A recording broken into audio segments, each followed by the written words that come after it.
นะพ่อแม่พี่น้องสิ่งที่เฮามาเฮาได้มากกันกระดอกตุ๊บบางใหญ่เลยโอ้เนาะ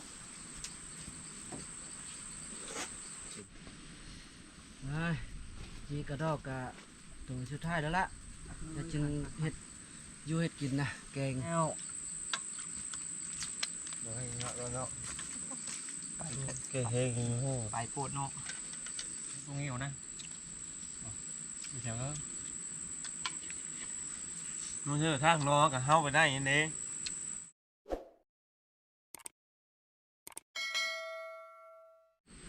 กับทักทายสวัสดีพ่อแม่พี่น้องเอฟซีทุกท่านครับมาตามรับชม2,000 ใหม่วันนี้กะสบายดีตอนสวยๆพ่อแม่พี่น้องนึ่งข้าวก่อนนึ่งข้าวทานพันเพชรแล้วก็อันเบาทองใหม่นะพันทองใหม่ชวนพันต้นเนี่ยเขามานะพันต้นบอกว่าแทบหมูกับโบแทกเมื่อคืนนี่นะแต่พันไม้นี่ไปเมื่อเช้านี่มานเลยพ่อแม่พี่น้องมานกระดอง3 แต้มแล้วก็นกกระตองโคก1 แต้มเมื่อคืนนี่ไปการไปเยิ่งแล้วก็บ่พ่อสัตว์ใหญ่นะพ่อแต่บ้างแล้วก็นกน้อยตัวหนึงนะมันหนึ่งเขา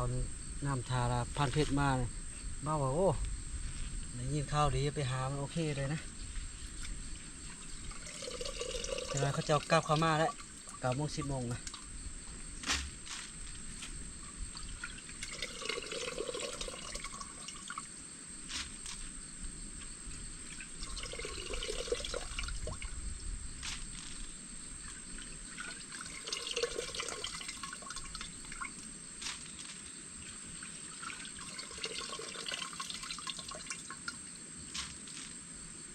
ไประวังที่รอทาทีมงานกลับมานะตาวมาเขาก็ไปหาอาบน้ำก่อนให้พ่อแม่พี่น้องเบิ้งน้ำเบิ้งหยังเนาะโอ้ยบริไกลเลยกกกระพุ่งเขาเจ้าห้องเนี่ยนี่ต้นกระพุ่งนี่นะเขาเจ้าห้องว่าร้านกกกระพุ่งนะโอ้น้ำยามนี่นี่คักพ่อแม่พี่น้องเลยน้ำใหญ่นะไรทัดพาดโลดหอมยำแรงมาโอ้ยหาน้ำใส่แคบโบมี่นะเป็นทำนี่นะโอ้ผ่านเพชรกับเขามาละจังไดใส่ม้อยโอ้ย เจอแต่กระเพาะ3 ตัวถ้าฟังข่าวดีอยู่คอยจัดสีเตรียมเจอสีหาตัวก็หอกเศร้านี่ ได้4 ตัวป่ะบ่ใน3ได้3ตกเบิดตัวหนึ่งคือว่าทึกไปสั่งมันเย่ลงมาตัวทำอิฐบริการไปหาไม่เห็นตัวหนึ่งจะได้ฟันไงเป็นยังไงล้มละ บ่แตกเออ บ่ไหม โมเด็กอันนี้ล้มอันนี้บ่ อันนี้บ่ได้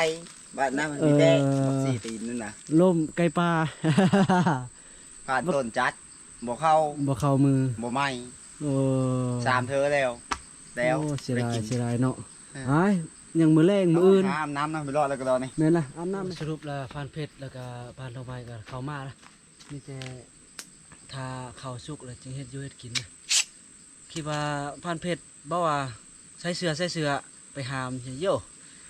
ฟันข้าวดี คักเลยเนาะความจริงนาสิได้แต่คืนนี้เนาะพันต้นอันบ่เจอหมูแขวตันนะหมูแขวตันเนี่ยบ่แตกนะตับแช่เลยเด้บ่เข้ามือท้องโลดเจออีล่มนี่มันบ่ได้ตับแช่เลยมันบ่มีอันมือท้องล่มมันพิวไปเลยแขวตันก็ยัก บ่อยากอันนั้นอยู่ยันก็ออกอยู่แขวตันก็ลูกมันน่ะ เดี๋ยวมันบ่ได้มีผลแบบว่าเฮ็ดให้มันเสียชีวิตซื่อๆค่อยจอบหาบ่เห็นในพันเพชรเลยงึดอะดีโอ้ยซอยในนี้แหละเนาะ ใส่สูตรนี้เลยครับ สบายเนาะ จะนายสิลวกกระดอกแล้วก็ไก่เฮ็ดแกงไก่ป่ะ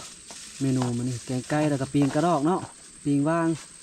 ปีงเฮ็ดยางปะปีงตัวหนึงแกงไก่พร้อมกินยังกินหิวข้าวแล้วมาปลากินในแสบนะปั่นทุนก่อนพ่อแม่พี่น้องกินแต่คืนเนี่ยเนาะ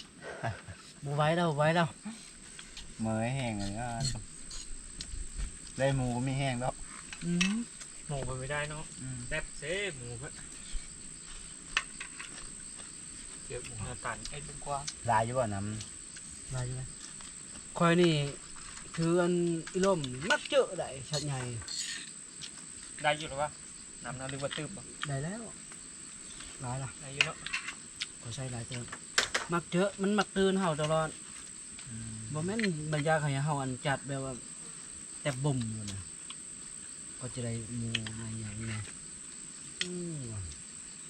ก็ฮอกท่วงแล้วก็จุดพิเศษอันนกอันนั่นเด้อนกอันนกด่างท่วงไก่ปลานกด่างท่วงเชี่ยวๆใส่จอให้ใส่นกด่างไก่ปลาบินพึ่งเอ้า ำ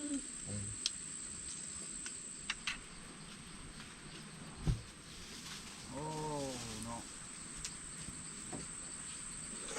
เก่งเถิกตรงโคกแน่นี่ใกล้เมื่อคืนนี้หมูผมไม่ได้ทุกคนเอ้ยมาผลให้ดิเป็นให้โค่อยให้ บวิทได้พันใหม่ ลายสีนะ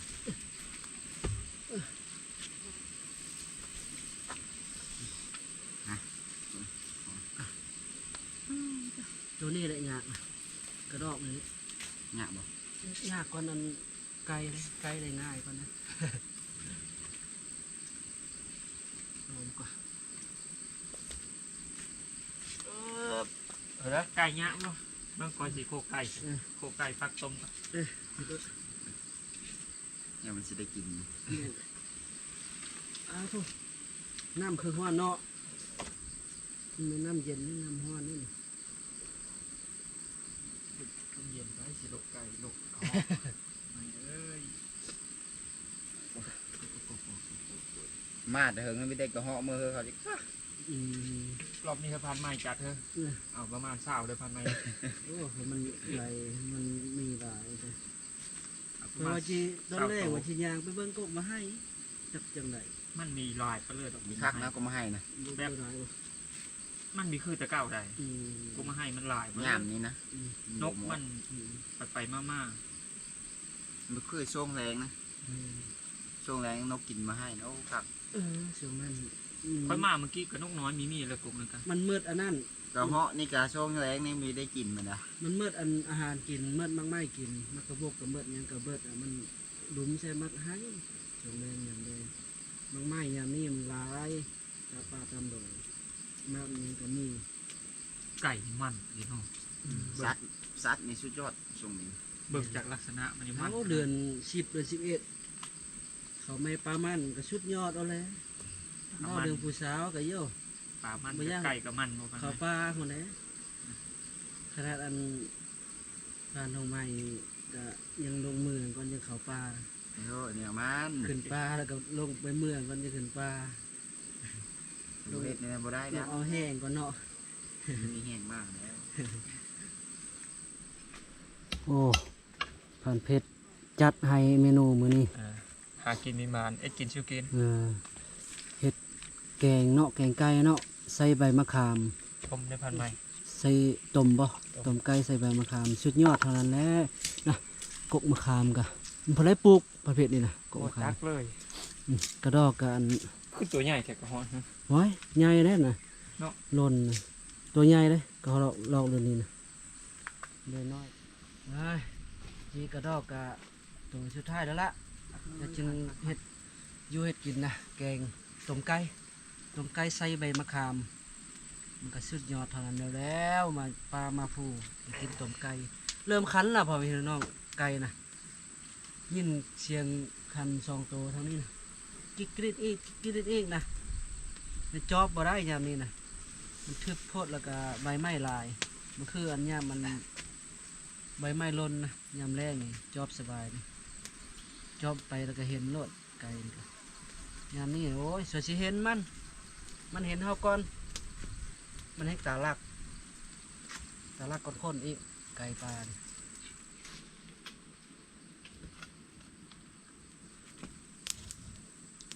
ประมาณ1 ชั่วโมงถ้าว่าอันควันอันนี้นะ โอ้จะน้อยกระลุกจีกระเหาะหากระยาเด้ กระดอกเขาก็จี้แล้วล่ะหมอต้มไก่กับพระเพชรกับตังขึ้นละแต่ในฟานเฮานี่2 คนนี่คอทบละพ่อพี่น้องไปเบิดคืนหากระตาววังหนึงนี่นะนอนเอาแห้งเก็บเอาแห้งอันใบสู่ตอมออื่น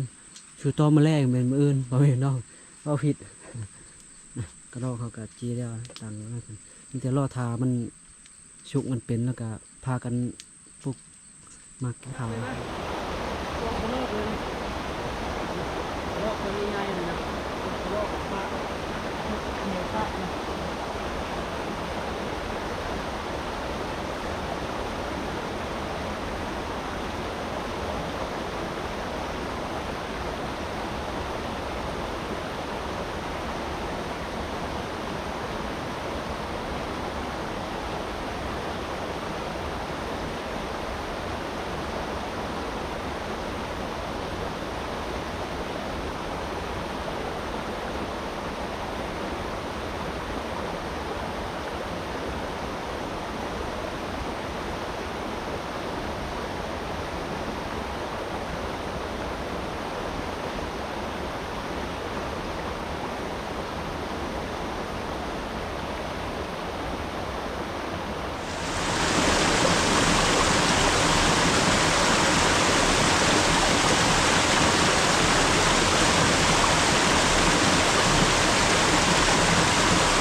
น้ำจะเยอะเองเลย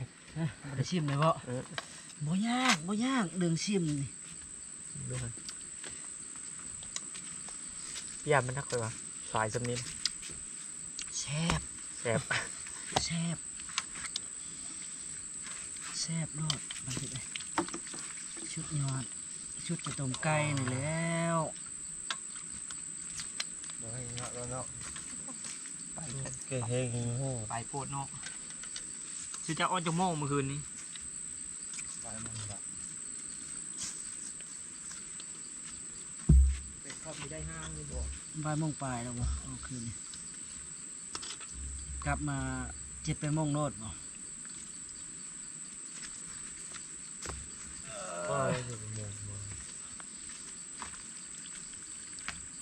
ก็ พึบ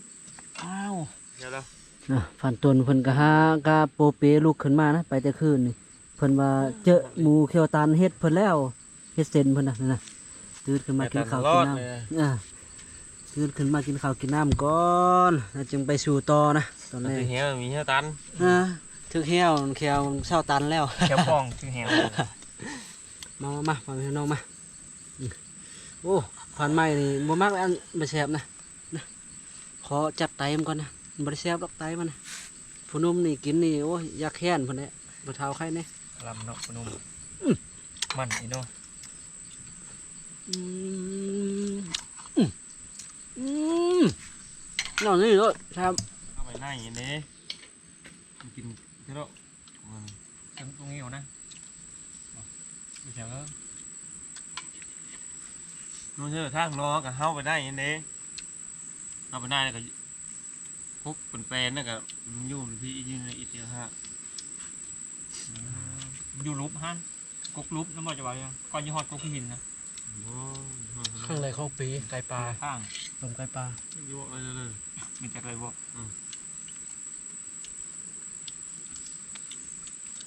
ตัวแรก สมออยู่เด็ดจะกอดไปเมื่อคืนเนี่ยกุ๊กเงี้ยมึงกินนี่กุ๊กเงี้ยนะมึงกิน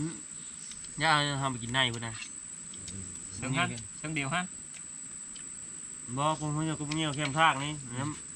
ขึ้นมาในนี่กุ๊กนะ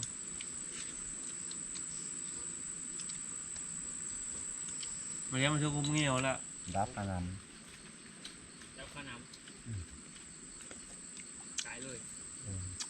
ว่าอยู่ตรงจุดนี้ครับบิดมีขึ้น เป็นว่าเสียงแปลงรถอยู่ ลีนกับเป็ดลักว่ะเจ้าแม่บอกเป็ดไปว่าเอาลีนไปถ่ายเจอเนาะ อันนี้ถ่ายมาใช่ไหม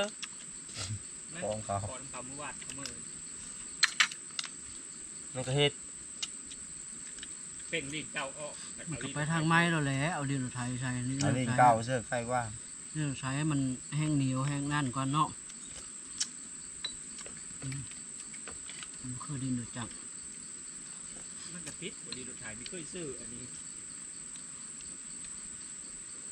เป็น ทิศก็ดีก็เฉยเรื่องได้จะได้มันอืด ลีนอัน มันเหนียวไอ้ห่า เป็นลีนอัน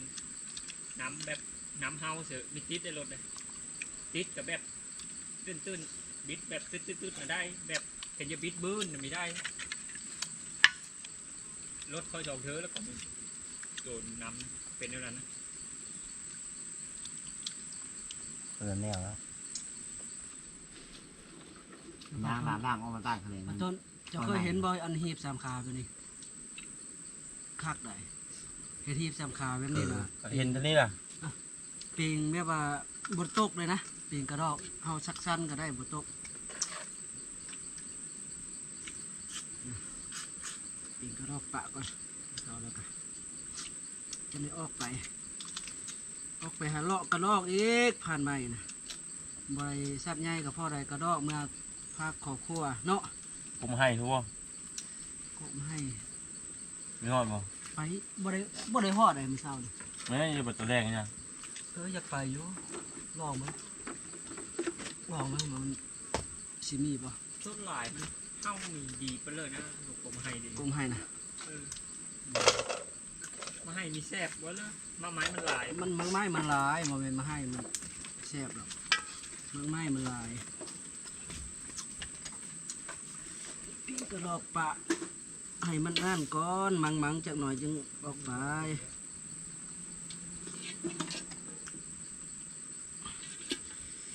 มังจักหน่อยก่อน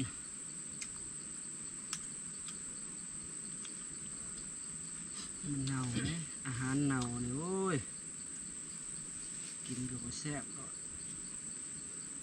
ได้ยังไงเอาอยู่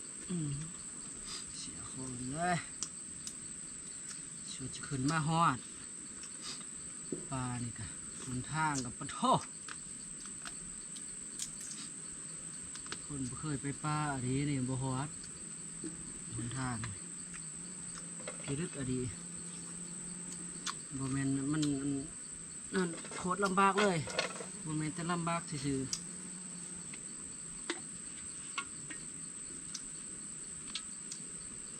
ก็เห็นห้อยมูลายเมื่อเช้านี่นะเขายังหันแต๊ดๆอยู่เขาจะไปคุณนะ เห็นตัวเดียวโอกาสยากเลยโอกาสนัด ๆ เจอมันนะ โอกาสจะเห็น เริ่มมันตายแล้วคือ โอ้ย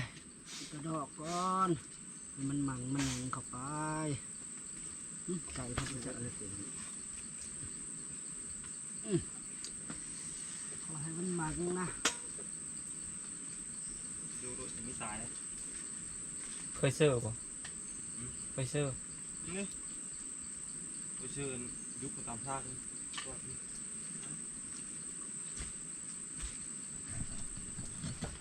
ในพานเพนนาได้เขียนบางนาวมาใส่บ่อรถปะนั่นเนี่ยมันสิบเต็นออกบ่เนาะบ่ออกหรอกเนาะใส่บ่อรถ เลย ร สิ ถปะ ขึ้นไปยาวอ่ะคอยขอเวลา โอ้ตายหลายเขียนบางนาวเลิกออกแล้วพ่อแม่น้อง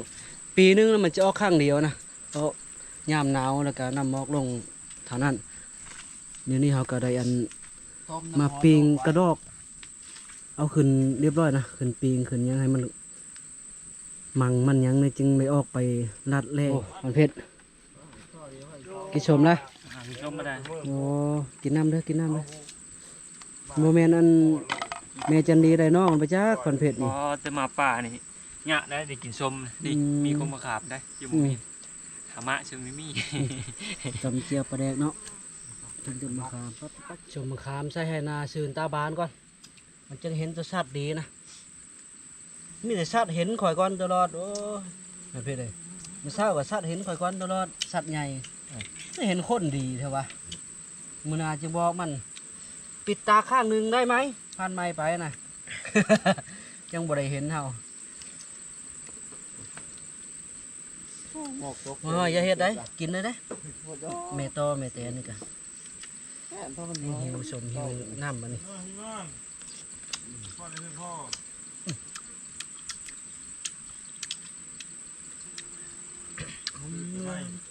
โอ้ยน้องนอนไปนอนมาน่ะจน4 โมงครึ่ง5 โมงยังโอ้ยว่าสินอนหน่อยเดียวนึงแต่ละคนก็ฟันเฟสนี่ไปแต่ตอน2 โมงนะฟันเฟสนี่แหละทาฟันเฟสเข้าฟันเฟสแหละนะกระดอกเฮาก็ปิงหมังน่ะนะจะได้ ไปเถอะเลย นี่ไปเขาไปลงนี่ก่อนไปหากระรอกแถวนี้ก่อนมันคำแล้วเด้บ่ทันนะวันนี้ไปหากระรอกแถวลงแถวในเนี่ยมันเศร้าก็ยังมานอยู่นะทำมานจังไรกับมานนะ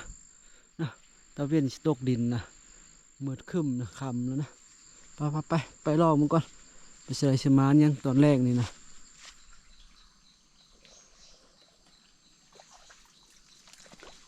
นกน้อยห้องแซวๆนะทางนั้นพี่น้องยามมันท่วงสัตว์ใหญ่ก็มีก็เป็นไปได้นะสายน้ำ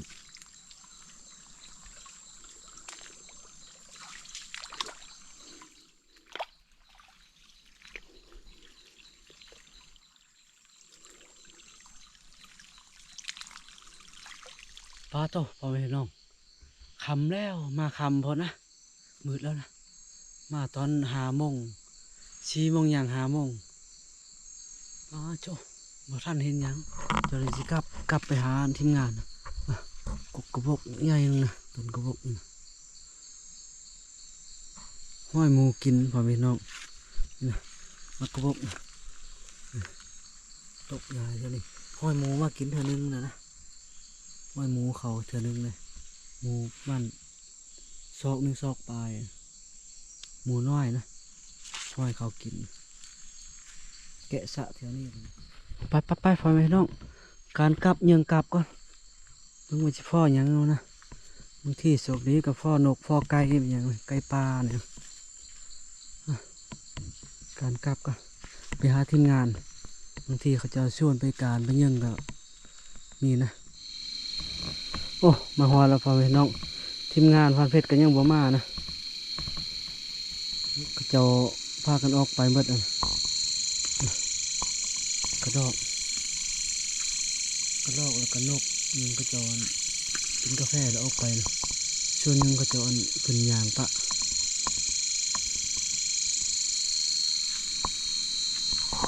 จะได้พักผ่อนถ่าพันเพชรก่อนถ่าพันเพชรเขามาถ่าทีมงานเขามานะจึงว่ากันไปนะพักผ่อนจะหน่อยจึงหา1 เขา1 น้ำถ่าเขาเจ้านะเขาหน้ากับท่านในนี้ช่วยเขาก่อนพอพี่น้องช่วยเขา1 เขา 1 น้ำทาชิ้นงานนะล่างเขาล่างน้ำแล้วก็เอาไป1นะ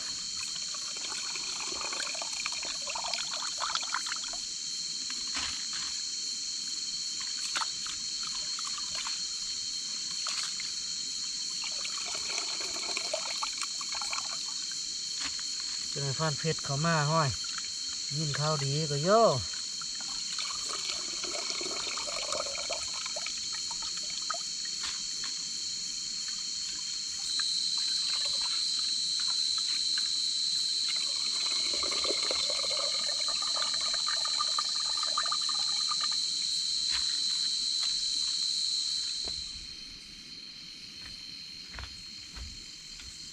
เขาถ้าพังข้าวดีกับพันเพชรก่อนพันเพชรเขามาใส่เครื่องไปหามกันโย่ยังมาหาไม่แล้วผิดกัน พันเพชรจัดยักษ์ตัวใหญ่เอาได้บ่มีนกกระดอกไข่ก็ได้ใจขนาดนะคือจะชุกใบอยู่รอบนี้นะโอ้สรุปแล้วก็พันเพชรก็ได้เข้ามาละจะได้พันเพชร บ่มาน โอ้คิดว่าจีว่าใส่เครื่องไปหามสันเนาะมันยังเดี๋ยวนี้คือใบอยู่นะกระโตนะ เทป มันเฮ็บ โอ้มันย่ามมันแล้วอันนี้หอดย่ามมันเลย มันแน่มีเป็นตาหัวลมหนาวนี่แห้งลายเลย แม่น่ะนี่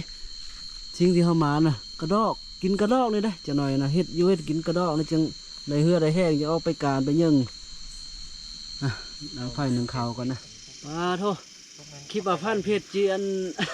ชวนไปหามไปยังฮะถ้าแต่ผ่านทองไม้ทองไม้ออกไปอันบางหนึงเลยนะจะหน่อยก็เฮ็ดอยู่เฮ็ดกินกระลอกกันแหละกระลอกที่ไรมาเมื่อเช้านี่แหละเดี๋ยวจึงมากันไม้ออกไปการไปยึงนะสำหรับคลิปนี้กับผมมีอย่างไรขอขอบใจพ่อแม่พี่น้อง FC ที่เขามาตามรับชมจนจบไปก่อนทุกคนบ๊ายบายพบกันวิดีโอนะฮะ